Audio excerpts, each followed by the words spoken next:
ఇక next one space టెక్నాలజీకి సంబంధించిన ఒక ఇంపార్టెంట్ టాపిక్ CMS-03 శాటిలైట్. మనం ఇటీవల ప్రీవియస్ క్లాస్లో డిస్కస్ చేసుకున్నాం.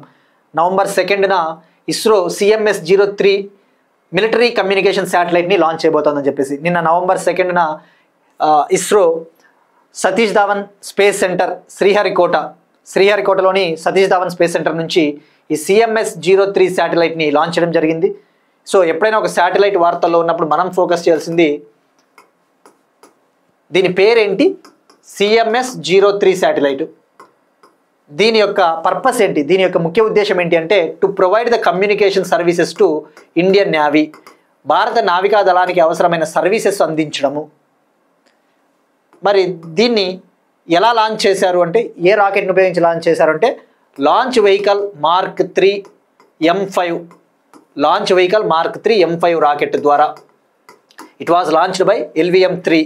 ఈ LVM-3 రాకెట్నే భారతదేశపు బాహుబలి రాకెట్ అంటారు. అంటే అంత బరువున్న శాటిలైట్లు, ఎంత బరువున్న శాటిలైట్లను కూడా మోసుకుపోతుంది.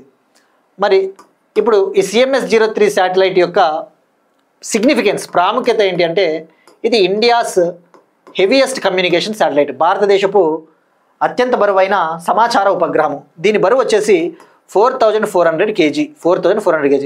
ఇవాళ పేపర్లో మీరు చూస్తే కొన్ని పేపర్లలో 4410 kg అన్నాడు, 4410 kg అన్నాడు. కానీ ఇస్రో వెబ్సైట్ చూస్తే ఇక్కడ అబౌట్ 4400 kg అన్నాడు, 4400. సో 4400 అన్నా గుర్తుపెట్టుకోండి, లేదంటే 4410 ఇస్తే అది కూడా కరెక్టే అవుతుంది ఆప్షన్.